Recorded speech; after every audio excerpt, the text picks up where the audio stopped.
I think the focus is on the 12th five-year plan, and I think CI is well aligned.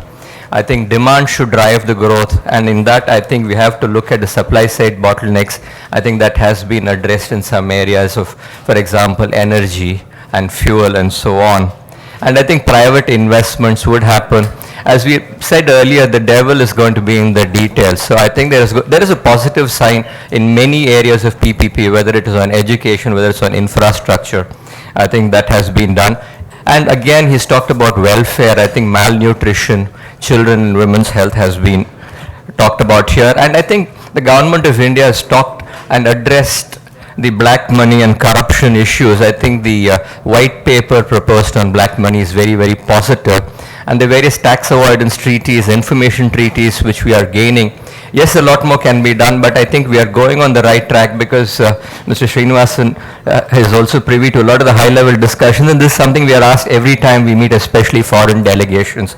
I think that's going to give a very positive sign to what's happening around us.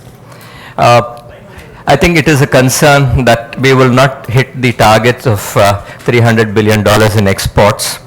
I think it is not going to happen. We'll probably close around $290 billion, but the deficits are going to be high, primarily because we do our oil price at about $80 per barrel. It's gone up to, as we said, $110, $120 per barrel.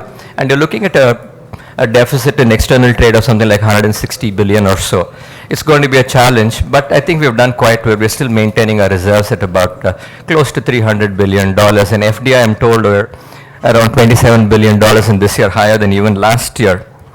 The current account deficit of 3.6%, along with the fiscal deficit, which is 5.9%, is certainly of concern because we are worried. One, I think it's going to crowd out private investments. I think it's going to be more difficult for private investments to come in. Costs of money and cost of borrowing will remain high. And I think we have seen very clearly the subsidies have gone quite way ahead of what they did forecast last time around. Fuel, fertilizers, and food have really gone up. But I think there are intentions. I think the finance minister has said that we should bring it down in the earliest possible time to 1.7% of GDP, the subsidies, and also to put a cap on the government, central government subsidies on, other than on food, which he says he'll fully fund. The others he wants to bring a cap. I think he's looking at 2% as the center's contribution to subsidies. I think another positive thing which we have been advocating from CII is direct transfer of subsidies to avoid leakages and to increase efficiencies. We talked about the retailers and farmers. We hope that there will be something more on the direct tax code and the GST. It is work in progress, but I think one positive step is the GST network, which is going to be enabled. I think at least the process of gathering information and implementation, that is positive, but we need to push ahead with GST. There are concerns, especially from states on the federal structure about loss of revenue, especially manufacturing states like Tamil Nadu would have a huge impact. I think they must be addressed at the earliest, and we must bring all the states on board. But in CII, we think the GST is the way to go forward, and the DTC. I think there have been a lot of changes in DTC, simplifications, for example. I think that is quite positive again. I think a whole pile of schemes have been done for capital market reform. I'm not the expert. We have a lot of people here who can talk about it. I think the idea is to bring in, corporatize the bond market, to bring in more investments into these areas.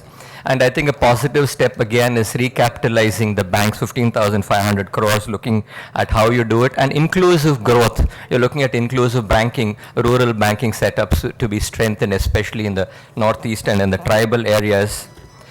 Infrastructure, again, we are looking at a huge infrastructure spend. I think it's about $1 trillion in the next plan period.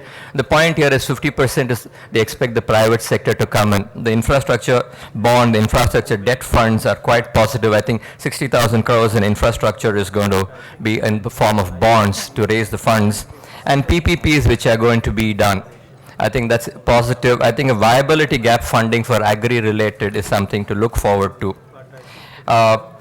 We talked about the national manufacturing policy. We're delighted that one of the national manufacturing investment zones is going to be in the state of Andhra Pradesh. I think that's quite positive as far as the south is concerned. I think constraints have been, as I said, addressed in terms of fuel and coal on allowing external commercial borrowings, for example, in the power sector. The highway projects, expediting it, I think that's something important. 7,000 kilometers here, 8,000 kilometers, 7,000 kilometers this year, 8,800 or so next year, and again facilitating, external commercial borrowings. Airline industry, I think it's a positive note. We know how it is suffering. Allowing for working capital certainly is a positive step, and it should help in terms of, reviving the airline. MSME sector, I think there is something, the 5,000 crore venture capital fund which is being done, and also to make the SME exchanges and priority purchases for public sector from SMEs. We have to give tooth to all these things. I'm going to just talk about a couple of very simple things. I think there's something we talked about, which is affecting all of us. Service tax going from 10 to 12%, and excise duty from 10 to 12%. There have been a slew of announcements in service tax on exemptions and the negative list. I think there are a lot of exemptions, but yes, the service tax has to be widened. The rate, though, is, I think we would have been quite comfortable with continuing with the existing rate, especially in excise duty, which is what we had said, to maintain it at 10% excise duty. It's gone up to 12%. The fear is that with the slowdown in other countries, you could have a lot more of inflow of imported materials, parts, components coming here, which could impact on our local manufacturing base. We'll have to look at more details. I'm sure the panelists will talk about it. Talking about income tax again, I think a very marginal gesture has been done in increasing the individual exemptions to by 20,000 rupees. I think we had recommended a higher rate of exemptions to be given. There have been a whole pile of other exemptions on health, on savings, and also for senior citizens, which will help people under these conditions. The finance minister does acknowledge that inflation is having a huge part on what we are doing. Corporate taxes by and large remain unchanged. I think that's something we can live with. I think a whole pile of other things, exemptions and additional taxes have been announced, whether it's on income tax, on service tax, or customs duty. I think we were not too sure what the tone of the budget is going to be. I think it is positive. We are focusing on growth. We know the growth is going to happen. The intentions are there to take the growth agenda forward. And we're looking forward to what is going to unravel during the year. So we'll keep our fingers crossed for a little more while and then come back with our best responses. Thank you very much for being here, members of CII and members from the media. Thank you for joining us.